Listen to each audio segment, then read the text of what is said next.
நம்ம உலக சரித்திரத்தில் பார்த்தோம்னா கூட இந்த கிறிஸ்துவ ஜனங்கள், ஏன்னா ஆதி சபையில கூட அப்போஸ்தலர் புத்தகத்துல 2ஆம் அதிகாரம் 44ஆம் வசனம் அந்த மற்ற வசனங்கள்லாம் வாசித்தீங்கன்னா அங்கே சொல்லப்படுகின்ற ஒரு மிக வெளியேற பெற்ற சத்தியம் என்னன்னா, ஆதி சபையிலிருந்தே இந்த நன்மை செய்கின்ற ஒரு பழக்கம் கிறிஸ்துவர்களுக்குள் காணப்பட்டது.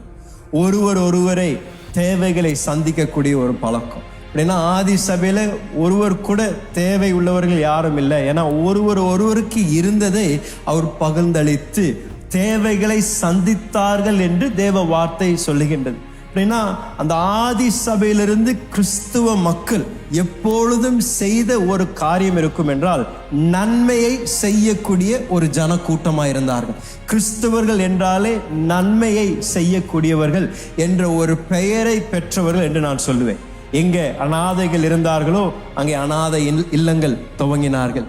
எங்கே வியாதியஸ்தர்கள் இருந்தார்களோ அங்கே மருத்துவமனைகளை துவங்கினார்கள்.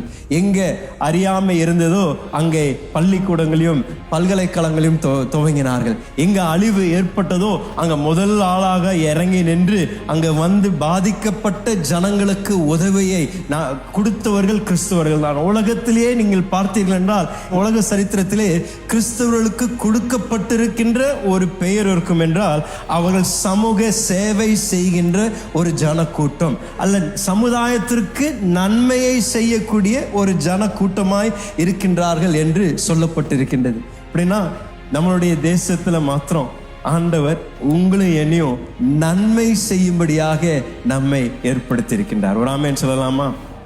சொன்ன மாதிரி இந்த உலகத்திலேயே முதல் ஆஸ்பத்திரியை துவங்கினவர் ஒரு கிறிஸ்தவர் தான்.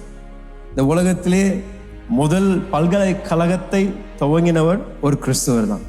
இந்த ரெட் கிராஸ் என்று சொல்லப்படுகின்ற இந்த உலகத்தில் இந்த இயற்கை சேதங்கள் ஏற்படும் பொழுது உடனடியாக அந்த இடத்தில் இறங்கி அந்த இடத்தில் நன்மையை செய்யும்படியாக அவர்கள் துவங்கினது ஒரு கிறிஸ்துவர் தான். அந்த ரெட் கிராஸ் என்ற ஒரு இயக்கத்தை அவர்கள் துவங்கினார்கள். இப்படிப்பட்ட பல அற்புதமான சமுதாயத்தை பாதுகாத்து கொள்ளக்கூடிய, ஜனங்களை பாதுகாத்து கொள்ளக்கூடிய, நன்மை செய்யக்கூடிய ஒரு காரியங்களை துவங்கினது தேவ பிள்ளைகளாக இருக்கின்றது.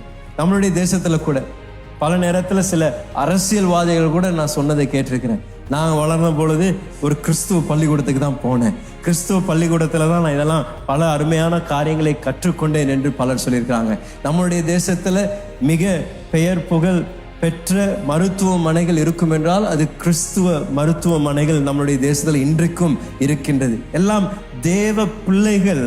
தேவன் இந்த வார்த்தை சொன்ன நிமித்தம் நீங்கள் உலகத்திற்கு உப்பாய் இருப்பீர்கள் என்று சொன்ன வார்த்தையின் நிறைவேறல் தான் இன்றைக்கு நீங்களும் நானும் நம்மளுடைய தேசத்திலையும் உலகம் என்றும் தேவ பிள்ளைகள் செய்து கொண்டிருப்பதை நாம் பார்த்து கொண்டிருக்கோம். ஒரு ஆமென் தான் சொல்லலாமே.